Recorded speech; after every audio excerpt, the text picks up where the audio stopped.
I still remember the day I moved in like it was yesterday. It was the end of summer in 2016, and I had just secured my first real job in New York City. I had saved up enough to afford a modest one-bedroom apartment on the edge of Manhattan, in a building that was decades old but still had that old-world charm. The rent was surprisingly low for the location, which should have been my first warning, but I didn't think twice. At the time, I was too excited to start my new chapter. The apartment itself was small, with high ceilings and hardwood floors that creaked every time I walked. The walls were thin, and I could hear my neighbors' conversations through the plaster. It didn't take long before I realized that the apartment had a history. There were whispers about it among the people in the building, but no one would ever speak of it directly. It was just understood. I didn't think much of it. After all, it was just an old building. Maybe it had its quirks, but I was a city boy. I was used to the strange, the unfamiliar. That was until the first night. It was around 11 p.m. when I went to bed, the usual sounds of the city still echoing through the windows. I wasn't scared of the noise until I heard something that made my heart freeze. A faint knock on my door. At first, I thought it was the neighbor, maybe asking for sugar or something, but there was something unsettling about it. It wasn't a normal knock. It was slow, deliberate, almost too rhythmic. It continued for several minutes, almost like it was trying to get my attention. I tried to ignore it. I convinced myself it was just my imagination, maybe the building settling. But then I heard it again, the knock. This time it was louder, more urgent, and it sent chills down my spine. I got up, my hands trembling, and slowly made my way to the door. I peered through the peephole, but no one was there. Just empty hallway. I stood there for what felt like forever, staring at the door, trying to convince myself it was nothing. But then, there it was again. The unmistakable sound of knocking, echoing through the apartment. To this day, I don't know what happened that night. It felt like the air was thicker, like something unseen was waiting for me. I didn't sleep that night. The knock didn't come again, but I knew it was only the beginning. The next few days felt off, like I was living in someone else's world. The city noises, which had once been comforting, now sounded alien and distant. The shadows in my apartment seemed longer, more defined, and I started to feel like I wasn't alone. I tried to shake off the feeling. I told myself it was the stress of the new job and adjusting to a new city. Everyone said that's how you felt at first. But the unease lingered. One evening, I was sitting on the couch, working late. The only light in the apartment was the glow of my laptop screen. The rest of the place swallowed in darkness. The silence was almost suffocating, and I found myself glancing up at the door every so often. I kept thinking I heard the faintest sound, a whisper of movement from the hallway. It was around 1 a.m. when it happened again. This time, I couldn't deny what I was hearing. The knock was back, soft, methodical, coming from the other side of my door, like someone was waiting for me. I froze. My heart pounded in my chest, and for the first time, I didn't want to open that door. I felt this cold, oppressive energy that seemed to seep into my bones. I grabbed my phone, and for some reason, I felt the overwhelming need to record it. As I pressed the record button, I turned the volume up, waiting, praying that it was just the wind, or maybe someone outside my apartment having a late-night conversation. But as the seconds ticked by, the knocks grew louder, faster, more insistent. I could hear them clearly now. They weren't just at the door. It felt like they were coming from all sides of the apartment, rattling through the walls, beneath the floorboards. I panicked, my mind racing with thoughts of what could be causing it. Was someone messing with me? Or worse, was something in the building, or in the apartment, playing games with me? I darted to the window, hoping to see someone on the street, but the streetlights cast only long, ghostly shadows. The knocks continued, and now they were accompanied by a faint, whispering voice, too low to make out the words, but it was unmistakably there, soft, almost like a hiss. It wasn't human. Suddenly, the apartment grew colder. The temperature dropped drastically, like someone had opened a window in the dead of winter, and I could see my breath as I exhaled. I didn't know what to do. Should I open the door? Should I call the police? No one would believe me. No one would understand. The knock stopped, And I stood there, my heart hammering in my chest, waiting for something, anything, to happen. Then, a voice, clear, distinct, and coming from right behind me, whispered, "Let me in." I didn't look back. Couldn't. The room felt heavier now, the air thick and suffocating. The whispers grew louder, like they were coming from the walls, the ceiling, all around me. I bolted for the door, but the instant I touched the handle, it rattled violently. I stood frozen in place, as the apartment seemed to close in on me. And that's when I realized it wasn't just my door that was being knocked on. Something was trying to get in from every direction. I ran. I ran like I had never run before, out into the hall, down the stairs, and out into the night, not daring to look back. But I knew, no matter how far I ran, the apartment wasn't done with me. It had already marked me, and I could feel it, like something was still waiting for me back inside. I didn't return to the apartment for weeks. I stayed at a friend's place, telling myself that I just needed some time away to clear my head. But deep down, I knew it wasn't just the apartment that was the problem. It was something in it, something that had followed me. I could feel it, like an icy breath on the back of my neck every time I closed my eyes. But the longer I stayed away, the more I found myself drawn back. My mind couldn't let go of the unanswered questions, the terror that had taken hold of me. What was it? What had I felt in that apartment? What was knocking on my door? The fear of the unknown was gnawing at me. Finally, after a month of restless nights, I made the decision. I couldn't run forever. I had to go back. I returned to the building in the middle of a cold November evening. The air was damp, heavy with the smell of rain, and the streets were almost deserted. The building stood silent, its tall silhouette looming over the block. The elevator creaked as it made its way up to my floor, and when I stepped out into the hallway, the temperature dropped immediately. The air was thick, like it had been waiting for me. I reached my door, and my hand trembled as I slid the key into the lock. The apartment was eerily quiet. No sounds of neighbors, no noise from the street below, just silence.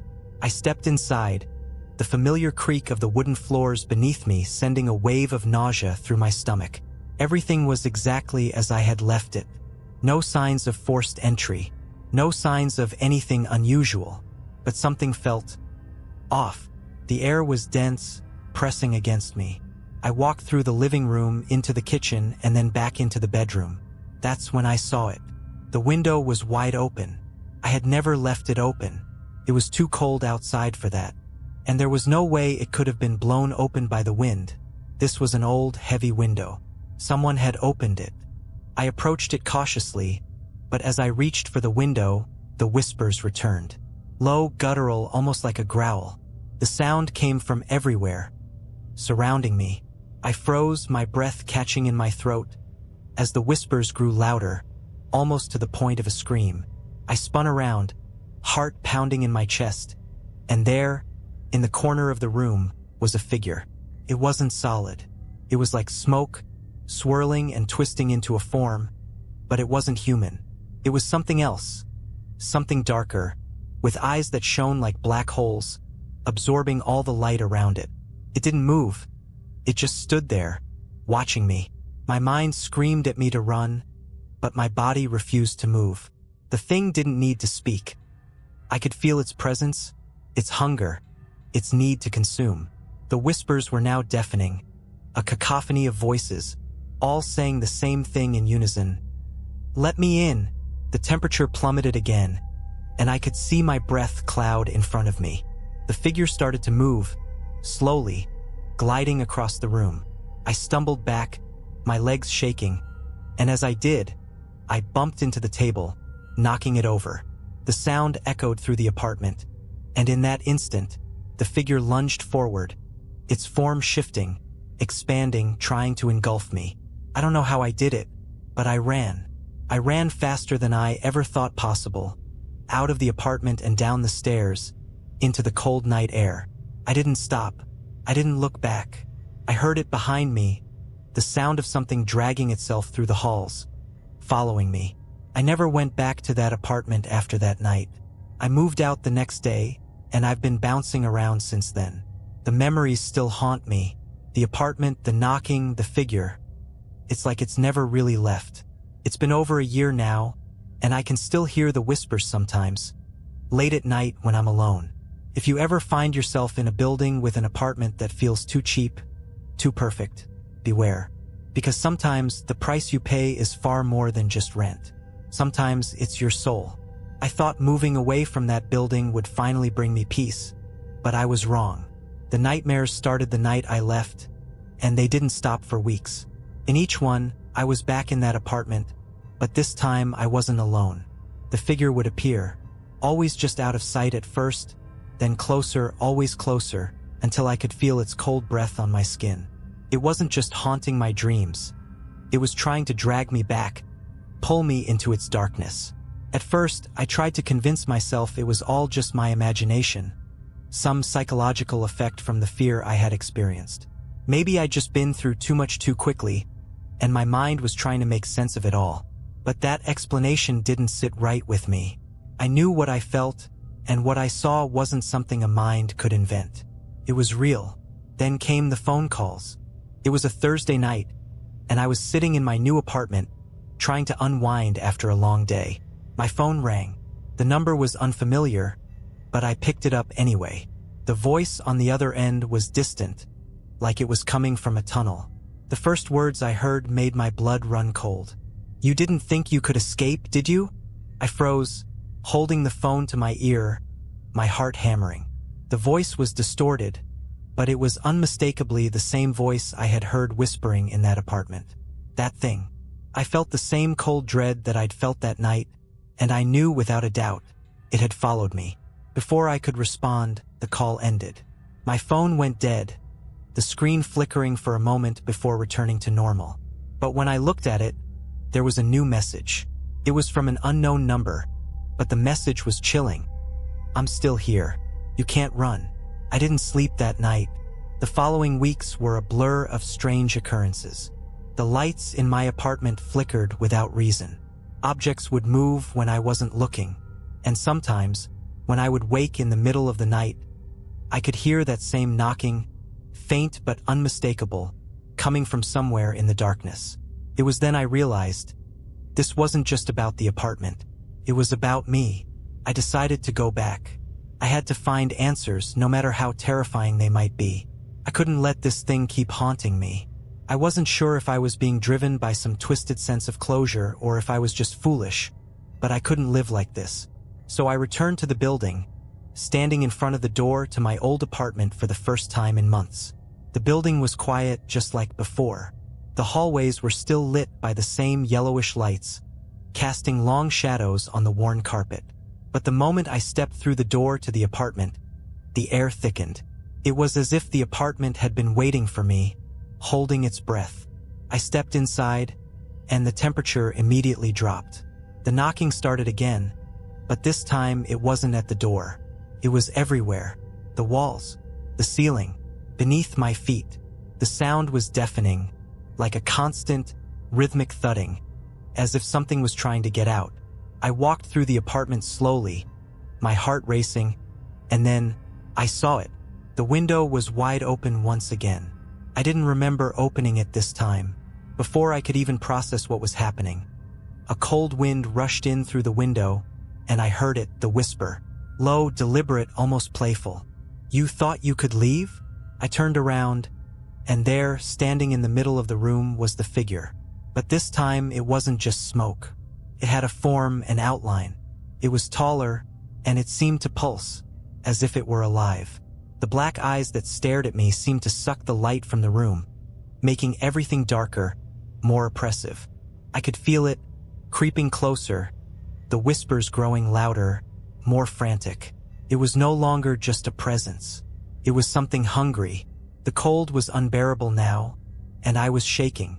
My legs were no longer cooperating, and I stumbled back, gasping for breath as the figure inched forward. And then, as I reached the door, I realized it wasn't alone. Behind the figure, there were more. Hundreds, thousands, maybe. Dark shadows, faces without features, all standing silently, watching me. They were all connected to this place, feeding off the fear, feeding off my soul. They were all trapped here, and they wanted me with them. I didn't think. I ran. I ran until my lungs burned, until my legs gave out, but I didn't stop. I didn't look back. I could feel them still behind me, closing in, the whispers growing louder in my ears. When I made it out of the building, I couldn't shake the feeling that they were still with me, that they were always watching, waiting for me to return. And I know one thing for certain. The apartment was never just a place. It was a trap. A place where something far older than I can understand has made its home.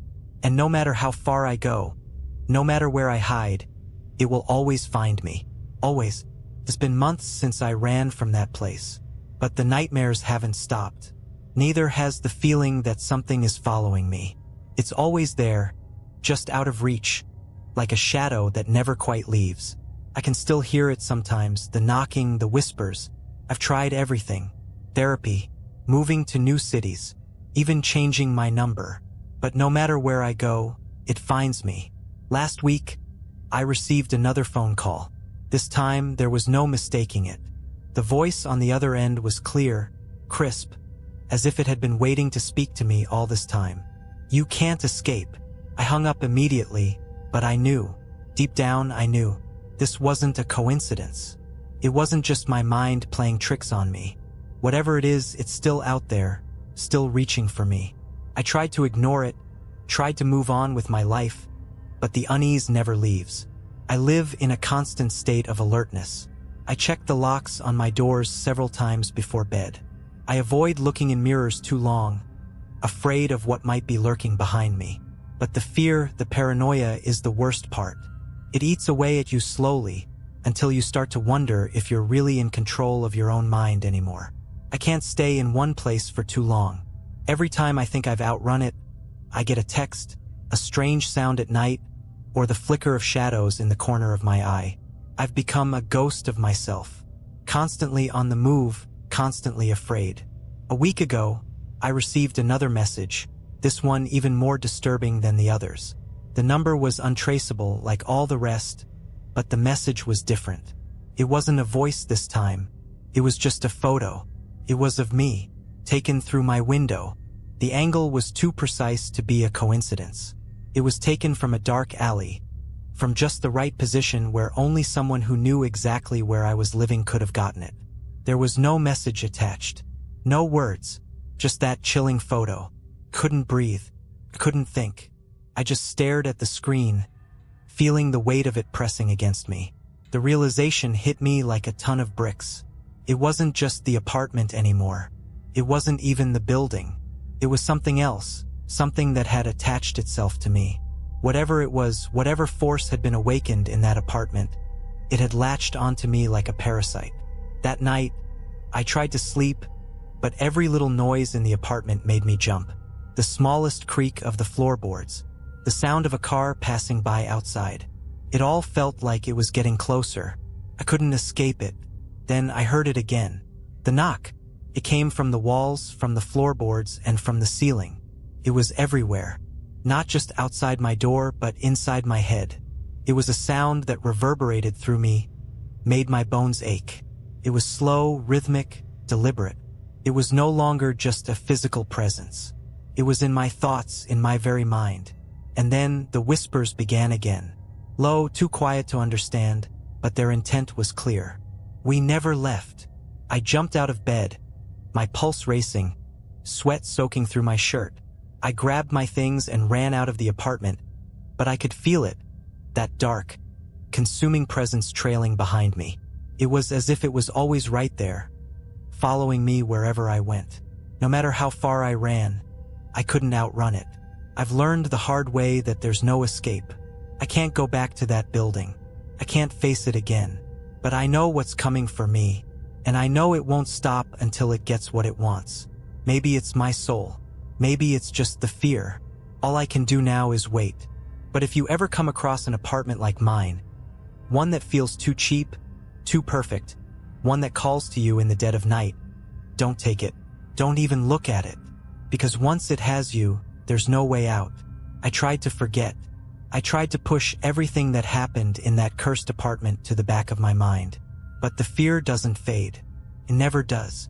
I moved again, this time across the country, far from New York, into a quiet, seemingly peaceful neighborhood in the Pacific Northwest.